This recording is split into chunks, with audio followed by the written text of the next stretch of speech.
welcome everybody. Let me thank all of you for joining us as we celebrate the next step in addressing the harm and confronting the injustice caused by the highway to nowhere behind us. I'm really pleased to be joined by my friend, partner, and the quarterback for Team Maryland in the United States Congress, Ben Cardin, also by Congressman Kweisi Mfume, who's been involved with this project since he's been in Congress this time and back to the last time he was in Congress.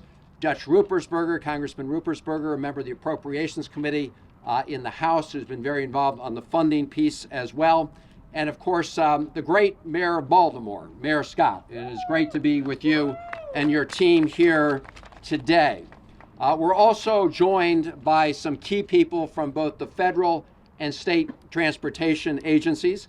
The Undersecretary of Transportation, Mr. Monet, is here. Thank you very much for joining us. And we were talking a little bit earlier about their commitment to this project. And of course, Secretary Paul Wiedefeld, the Maryland Department of Transportation Secretary. Thank you, Paul. We're also very pleased to be joined by Councilmember Bullock, and thank you and all members of the council for your support here. Let me just mention a couple other community leaders who are joining us today. Joe Richardson, who's the president of Edmonston Community Organizations. Thank you for all your input. Samuel Jordan, the president of Baltimore Transit Equity Coalition, and some other representatives from the coalition. Thank you all for joining us. You know, the interstate highway system that was built out mostly in the 1960s and the 1970s was designed to better connect our entire country. And it did do that in many instances. But in some instances, what it did was the opposite. In some instances, what it did was to divide communities and tear neighborhoods together. And that was especially true in many lower income areas in cities around the country, in communities of color. And what we're here to do today is, when it comes to the highway to nowhere, to begin that process of healing, or to take the next step of the process to healing when it comes to the highway to nowhere, because the highway to nowhere is Exhibit A. Exhibit A in everything that went wrong when it came to dividing communities. And what we're here to do today is talk about how we're going to address that here. More than 1,000 homes of African Americans here in West Baltimore were taken down and families displaced in order to build this highway to nowhere. Green spaces that kids once played on are no longer there, and schools that stood in this area no longer stand today.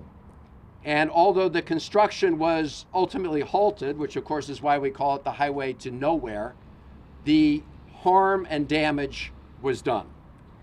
Today we are celebrating the next step in beginning to address that harm. We can never bring back the families of the homes that were lost here, but what we can do is begin to reconnect the community, to begin to repair this divided neighborhood. Years ago, I introduced a bill to establish a pilot program at the federal level to reconnect communities, and the whole purpose of that was to address the highway to nowhere. And Team Maryland, Senator Cardin, who's on the Environment and Public Works Committee, Congressman Cardin, Congressman Mfume, and others, we worked to make sure that those provisions were introduced as a separate bill, and that whole bill was then included in the Infrastructure Modernization Bill. And it was back in August of 2021 that we gathered here, this same spot, to say that we want that legislation included in the Infrastructure Modernization Bill. And when President Biden signed that bill at the White House in November of 2021, we included that program as part of that legislation. That was step one. Step two was getting this project funded out of that pot of money that had been created at the federal level, the Reconnecting Communities pot of money, over $1 billion. And I am pleased to report that Baltimore City submitted a great plan under the leadership of the mayor and is going to receive the $2 million from that federal pot of money for planning purposes. So we're here today to celebrate that, but also just to recommit to the project. The planning money is the first phase, but there are obviously other important steps to go once that plan is submitted. We want to work with all the community leaders here to make sure that that plan is designed in a way that meets the needs of the community. So we're looking forward to that input. I know the mayor's team is taking that input. Members of the council are listening to that input. At the federal, at the state level, the governor, who we talked about this project last week, is very excited about it. He and the Secretary of Transportation are looking for that feedback. At the federal level, Team Maryland, federal Team Maryland is very interested in that input. So without further ado, let me turn it over to a person who's been working on this project among all the other duties he has on the Environment and Public Works Committee, my friend, Senator Card. Well, first, let me acknowledge the extraordinary leadership of Senator Van Hollen on this issue and so many other issues. We work together as a team. Senator Van Hollen has been laser focused on helping communities that have been traditionally underserved. He's done that in his role on the committees he serves on, including the Appropriations Committee. And I couldn't have a stronger partner for Baltimore City as my partner in the United States Senate than Senator Chris Van Hollen. So thank you, Chris, for your leadership. In the 1970s, they had this vision, connecting I-70 to I-95, going through the hearts of so many neighborhoods. It never should have been designed or constructed, and it was stopped. Stopped in part because of the work of my former colleague, Senator Barbara Mikulski, as she was very effective in the community that she lived in. But there was damage done before the highway was stopped. 16 blocks were taken and neighborhoods were divided. Minority neighborhoods, communities that could not stop the power of the transportation design at the time. It was wrong. And the neighborhood has paid a heavy price because of the mistake that was made when that construction took place. Today, we are providing justice to the community. We are correcting a wrong that had been done, and it has been Team Maryland. I am proud of our entire team. Judge Rubersberger, who's on the Appropriations Committee, has been a key partner in this. There's no stronger advocate for Baltimore City than Kwesi Mfume. Kwesi knows the problems here and has worked with us to find solutions. He not only understands what needs to be done, he knows how to get it done, and has been extremely effective. Mayor Scott, without your leadership, without having designed, we wouldn't have gotten this $2 million. And the City Council, thank you for your leadership. We appreciate that. I want you to know that when we had Secretary Buttigieg here, we all lobbied him for it. We didn't let him leave town until he gave us a commitment. He may not have thought it was a commitment, but we took it as a commitment. But he understood that the poster child for reconnecting communities was the Franklin Mulberry Corridor here in Baltimore. He understood that. Mr. Mayor, I talked to the Secretary about this. There were so many requests made around the nation.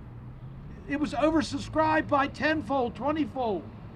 And this was the first round, and Baltimore City was in the first round. Congratulations, Mayor Scott, for your leadership in making this a reality. We appreciate that. And I got to give a plug to the state. Thank you, Mr. Secretary. You put up money also for this project. We thank you for that, because we do think we can be visionary in helping the community bring this together. There are a lot of good ideas out there. I mean, we know that there's needs for community recreation, community places where communities can gather, recreation facilities. We see what's been done with other similar type of issues in New York with the High Line. You can go to so many different visionary approaches to bring a community together and be a real attraction and pride to a neighborhood. The way that happens is to make sure that we are very transparent and we have the full input of the communities involved. That's our commitment, to work with the communities to make this a reality. This is next chapter in correcting a wrong. We're not anywhere near the finish line. With these dollars, we wanted to get the best ideas as to how we can make this such a positive way to strengthen neighborhoods here in Baltimore. I'm so proud to be on this team, and I tell you, I don't have a stronger partner than Congressman Mfume. We started serving together in 1987, and Kwesi took a little detour. He's back representing the 7th Congressional District. He's my friend, and he does a great job for the people of Baltimore. Thank you very much, Ben. That was a long time ago when dinosaurs roamed the earth. But we're all here, and we're here together. I want to thank Ben for his kind and overly gracious remarks, and for being, as Chris said, the quarterback for Team Maryland. Unlike others, he's not seeking a guaranteed contract, and he's going to sign on the dotted line as soon as we make a proposal to him to continue to be our quarterback. But he and Chris Van Hollen, and I don't want Chris to be modest about this. If it were not for his work on the appropriations bill in the Senate, as is the case with Dutch Ruppersberger on the Appropriations Committee in the House, this would have never moved forward. It was a great idea, but it needed a push and a pull and a tug, and all of that took place. So thanks to all of you, Mr. Mayor. We appreciate your office getting on this right away, starting the planning. Councilman Bullock, glad to have you here, and please, on behalf of all of us, say to Secretary Buttigieg, thank you very, very much. We worked and worked as a team on this. I know he probably got tired of seeing us. He got tired of coming to Baltimore because it was going to be the same plea over and over again. Couple of quick things. This highway is a sore reminder of past efforts, as you heard, to connect Baltimore's central business district with other interstates. However, those connections, as we all stand witness to today, were never completed due to grassroots and community operations and the lack of federal funding. The partial construction of this highway resulted, as you may have heard or read, in the demolition of 971 homes, 62 businesses, and almost 1,500 people displaced as a result of this. Where we stand was once a connected, thriving community that has been separated for decades now as a result of this monstrosity. And people say, well, you can't do anything about it. And yet here, almost 50 years later, we are doing something about it. This road, if I can call it that, remains a safety hazard as well as a physical and a symbolic barrier to community progress, taking out a large swath of West Baltimore that was once very vibrant, very much connected. You could walk from here to Harlem Park and back over, and you were part of the same embracing, connected community. So this, in my opinion, was left as it stands, either by indifference in public planning at best, or willful neglect at worst. Whatever it was, we are determined to make sure that we correct this wrong. So we're all here today to proudly announce this $2 million planning grant, and we hope that there are millions and millions and millions more to come after that. The study grant authorizes the mayor and his team to identify and set in motion the next steps to fully deliver on righting this wrong with a clear and renewed vision for the future. A future that we hope will include public parkland and community recreational and environmental spaces, and bike trails, and an outdoor entertainment and leisure activity space for the communities that are still left behind. And for all those that were here and were pushed aside, I really sense that their spirit is with us. Those that passed 50 years ago or 40 years ago, dying with this memory in their mind, I believe they have connected with us today, and they, like you and like myself and my colleagues, are all happy that when you work together, you win together. So let me bring forward a winner in his own right, the member of the delegation on the House Appropriations Committee, who represents a part of Baltimore, as he always reminds me, my man and my friend, Dutch Rupersberger. All right, Dutch. Oh my gosh. Thank you, Kwaizi. I just want to say I grew up in Baltimore.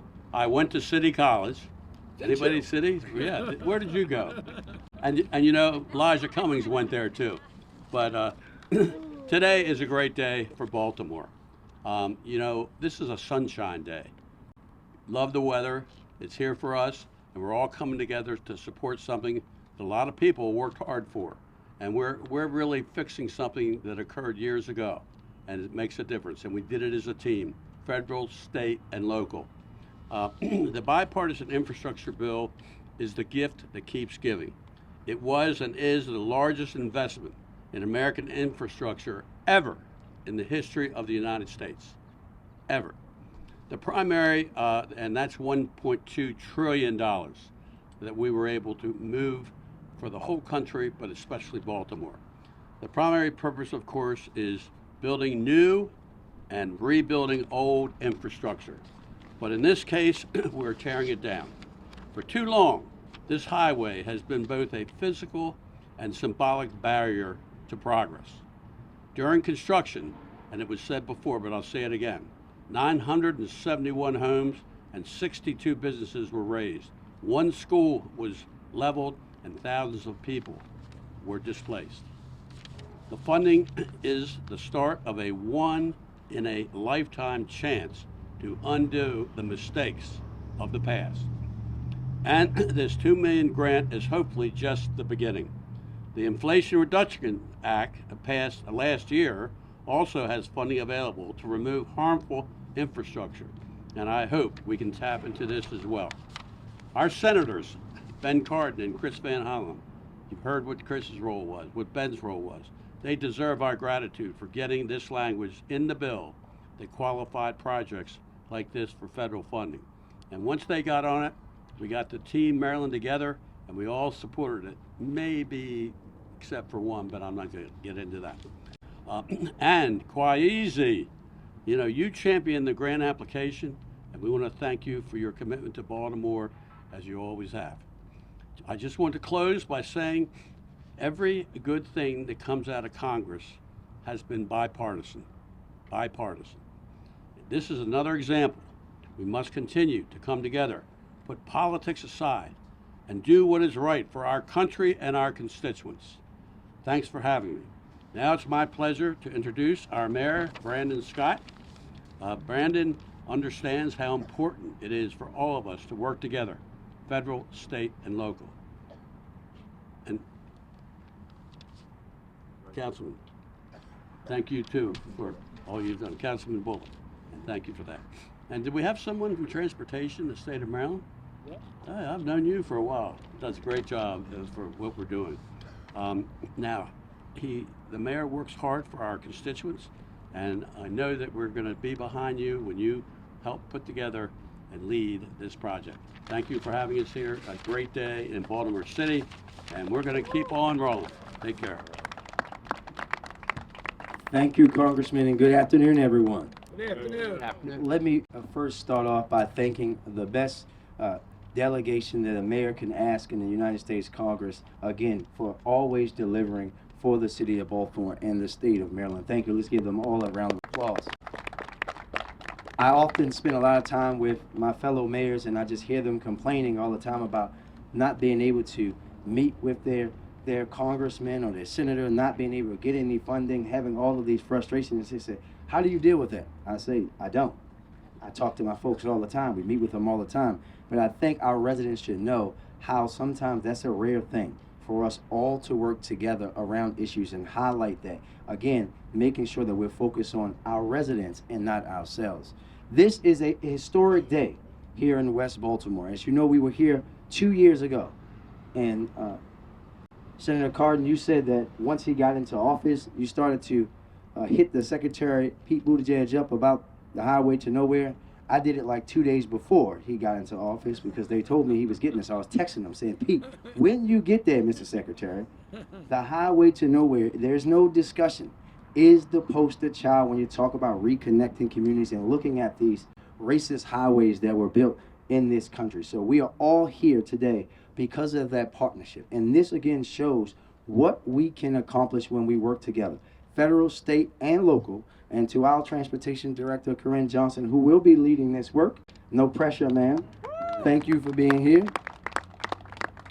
But when we think about this project, and I know a lot of this has been said, but we have to say it again. We are talking about a highway that was built to nowhere in what was a thriving middle-class black community in West Baltimore, in the city named Baltimore, that is the birthplace of redlining, that some 50 years later, Congressman Mfume, a red line subway line was supposed to go right where we were standing, and then that was taken away from the very same neighborhood. That's the kind of impact that we are having with the beginning of this process, to not only undo the unjust racist policy of building the highway here and disrupting and sending those 1,500 residents to other parts of the city, and then sitting around questioning 67 years later, what happened to West Baltimore? When you take out that kind of wealth, when you take out those family-owned businesses, when you take out the people that were doctors and teachers and lawyers, and you purposely not only remove them and displace them, but really disgrace their whole neighborhood, what else do you expect to happen? But no more. Today, working with our senators, our congressmen, we're thankful to President Biden and Vice President Harris for always shining a light on Baltimore, but most importantly with the community. We are now going to turn the page of how we can show you can take something like this, something that was a testament of how not to operate for your community, a testament to how you can continue to push racist policies and practice and turn it into, once again, a thriving neighborhood with public transportation, public parks, arts, all of the things that we know this neighborhood once had. And Mr. Secretary, dare I say, I know that the red line's going to come back. The subway line's going to come back, and we're going to show again how we're doing both and, not either or, as we work together to showcase and bring West Baltimore back into the newest version of its beauty. Thank you very much. Right. Thank you, Mr. Mayor, and thank you for mentioning the red line, because there are two things that the federal delegation always raises with Secretary Buttigieg. That's right. One is this. One is the funds that we need to invest to heal the wounds of the highway to nowhere. The second is the issue of the red line. And of course, as the community works with the mayor's office to come up with the design and plan for how we're going to deal with the highway to nowhere, obviously we're going to have to be thinking about the future red line. And that's going to be part of it. Thank you for mentioning Corinne Johnson, because she's obviously a key part of this with the Maryland City Department of Transportation. I'm now going to introduce, and then they're going to come up one after another, two other key transportation players as we move forward on this. One is the Undersecretary of Transportation for Policy, Carlos Monet. Monet, where's where he's going to be? There you are. As I mentioned earlier, Secretary Buttigieg is tired of hearing all of us, and we're going to make sure the Undersecretary is equally tired of hearing from all of us, because we know the role you're going to play in implementation. And of course, Secretary of Transportation Wiedefeld, who with Governor Moore is absolutely committed to this project. We are here because we are committed to seeing this through. We're committed to seeing through the project to address the injustice that was done here, to heal the wounds of this 1.5 mile scar dividing West Baltimore, and to bring some semblance of justice to this part of the city.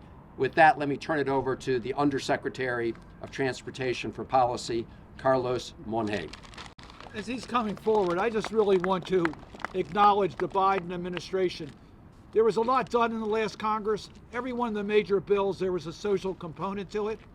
That was the priority of the Biden administration, to make sure that communities that were left behind were not going to be left behind under the Biden administration. So I want you to thank the President and thank the Secretary. This is the Reconnecting Communities was included in the bipartisan infrastructure package. thanks to the leadership of President Biden, and thanks to the work that we did in Congress to give it a priority in both the Environment and Public Works Committee and the work that Senator Van Hollen did and the work that's done in the House. But thank you to the Biden Thank you so administration. much. Thank you so much. Thank you to this wonderful delegation. I'm here all the way from Washington, and I can validate a couple things. One is that Team Maryland is incredibly effective. As you heard, we wouldn't have the Reconnecting Communities program but for this delegation that worked in a bipartisan way. There are so many amazing things about the bipartisan infrastructure law that are firsts, that are biggest and superlatives, but reconnecting is something that's very near and dear to our hearts. I want to recognize this community of West Baltimore, from Seton Hill to Lexington, and especially the residents who have been working for so long for this moment. Some of you have been fighting your entire lives for this, to restore this community. My congratulations to the city and to West Baltimore United for their skill in applying for and winning this prestigious planning award. There was a lot of communities applied, a lot of really great projects. I just want to also validate that this project here is the poster child. You know, in the 1950s and 60s, this is a neighborhood that had everything you needed. One resident told Baltimore Magazine there were corner stores and grocery stores, clothing, furniture, and hardware stores, bakeries, pharmacies, most of them black and Jewish owned, and movie houses. It was a Norman Rockwell existence.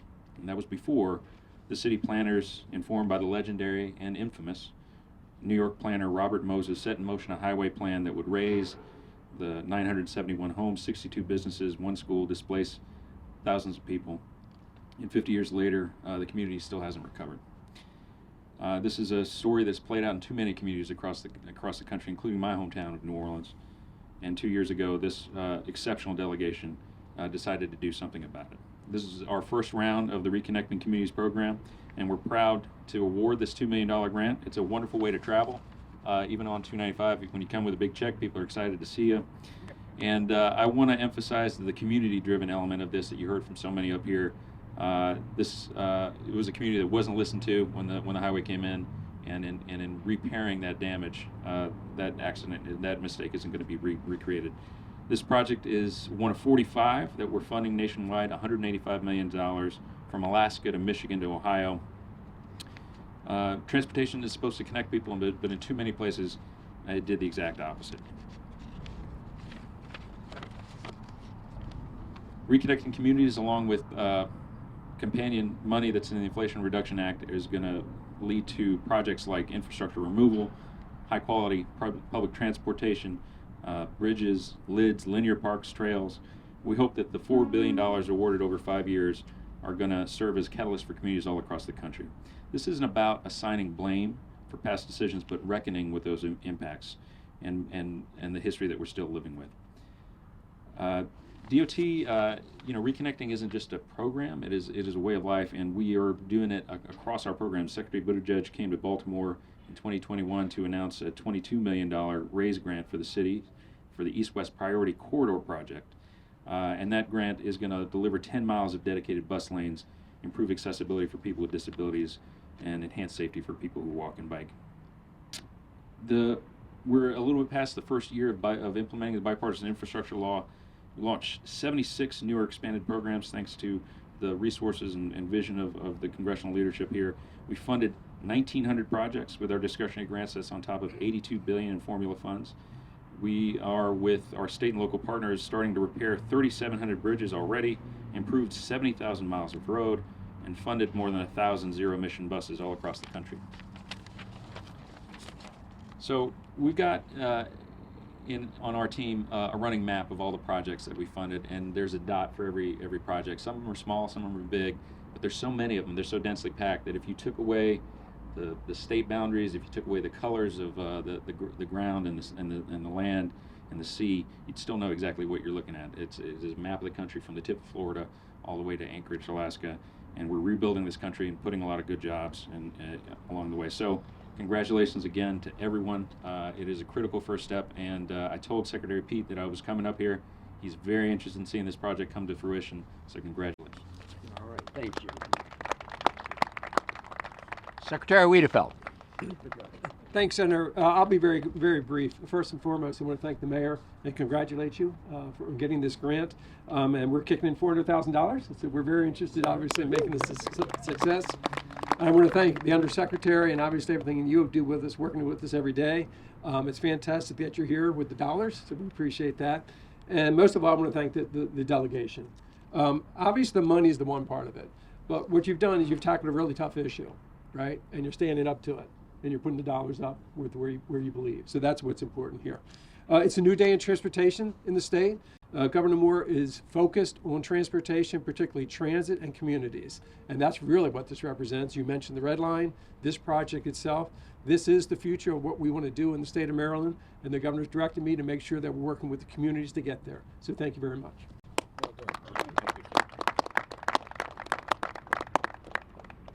We're happy to try and answer any questions if there are any. I have a question. I know that you all say it's community driven, but I'm hoping perhaps the mayor, now that the money's in the city's bank account, could you give us an idea of the kinds of projects, what you will fight for to see this turned into? That's what our viewers are interested in. Well, the money check hasn't cleared yet, but I know that it will. But this is really about, Kate, what it's about is Director Johnson, and she'll come up in a second. This is about actually doing the work that they've been starting already and talking to the community, right? We're going to do just what you heard us say today. See what folks want, what's possible, what everyone in the neighborhood wants to see. We know some of the things because people have said this time and time again, but for me, it's about making sure that we do it the right way this time and actually not go into it with any sort of set boundaries for what we can accomplish together. So, and just standing here, I mean, it's early, but do you know, like, it's way too, there's no way we can fill this in and bring it up to street level? Well, we know that that's something that we talked about that the last time, filling it, right? We know that that's something. But what happens in addition to that filling? What other things come? What other things go? What other possibilities that we have around public transportation? All of these kind of things play a very good part. And I just want to just remind your viewers that we just got the grant. This is the beginning portion, right? We're starting that work now. We'll make sure that we accomplish the goal, which is to undo what you see behind us, that we know that was done, Congressman Mfume, not by happenstance, but on purpose. They chose this neighborhood because it was black people. Let's be very clear about that, right? And now we're going to work to undo that and do it in a way that represents the best of what Baltimore is. Thank you. Can you talk to the people who are in this community about what they can expect to see moving forward, the positive, and how this will be restored for them? Brittany, the last part you faded out. Oh, just about how they can, expect to see the positive moving forward of this area being restored to something even better than what it was before. Yeah, when you think about that, Brittany, when you go and invest in a neighborhood and start from scratch, right? When you have basically this ugly blank canvas behind us that you have the opportunity to think big and dream big and invest that way. And when you think about where this community sits, right? A stone's throw away from downtown, right next to the West Baltimore MARC station, right? This is a desirable place to be if the city actually values it and invests in it the right way, which we are going to start doing with this process that you see us announcing today. I would imagine there will be more requests for funding moving forward. Can you give us a sense of what the lowball estimates are for just filling, I cannot. It'll be lots and lots and lots of money. We'll come back to you guys at the appropriate time. We're not going to speak out of turn. I won't talk about all the other requests that we're going to have because you just heard how big the bipartisan infrastructure bill is, and we're going to be trying to pull down every single solitary penny that we can to invest in the infrastructure, not just here in West Baltimore, but across Baltimore, Paul. But we have to do that the right way, and the right way is to do the due diligence, to do it, as the senator always says to me, not trying to do it fast, but do it right, to make sure that we're doing it in the most appropriate way, because Baltimore in its history has had a lot of time of doing things the quick way, and now I'm having to pay for those same things over and over again. There was a question over here. What kind of impact has this had on the crime rate which the city has struggled with on this side of town? I'm glad you asked that question. I think I answered it earlier. We know that when you have communities that are thriving, when they have people that are making a good living wage, when they have families, when they don't have vacant houses, when they have access to public transportation, when they have good food, grocery stores, all those things, you have a lot less crime. And, you know, for racist reasons, my predecessors decided that this community shouldn't have that and those people should be displaced. So you should imagine that anyone that says what we're talking about undoing today is not connected to Baltimore's, you know, generations of dealing with violent crime would be a fool, because that's what happens, and it was done on purpose. And unfortunately, we're here today, but you see from us that we're talking about working to undo that wrong moving forward. Last question. It's a procedure question. It's important. And timeline. How long does the planning phase take? And does earning this grant preclude the city from applying for the other phases of this project that Senator Van Hollen was able to get in the legislature? All right, hi. I'll speak to the first part. So just for everyone's understanding, although the grant award has been announced, we haven't received it yet. So we're working with our federal partners. We just had a kickoff meeting with USDOT Federal Highway last week for all of the grant awardees to kind of find out what's going into it. So right now we're working with the partners to develop the grant agreement itself, and so that's going to take a good couple months or so for us to get that going, and then we're going to follow through on the remaining stages of it. One key point I wanted to put out there was that from the community standpoint, what you all will see is that this summer there's going to be information coming out about the application process for our stakeholder work group. We are specifically not saying what it's going to look like because we don't want to dictate that. That's not our role to do. We're going to be a part of the process, but we want to hear from the community. So from a timeline standpoint, there's going to be more to come because we just got the information from the federal government, but it's going to be rolling out the next number of months. And then I'll pass it on for the other question. So on the second question, the answer is no. Applying for the planning grant does not in any way mean the city can't proceed with the monies to proceed with the actual project. Once they have a plan in place, you have to have the plan in place, then you have design, then you have to have the money for construction. And the whole idea behind the Reconnecting Communities plan was to provide support for all phases of this. Now, each phase requires competition.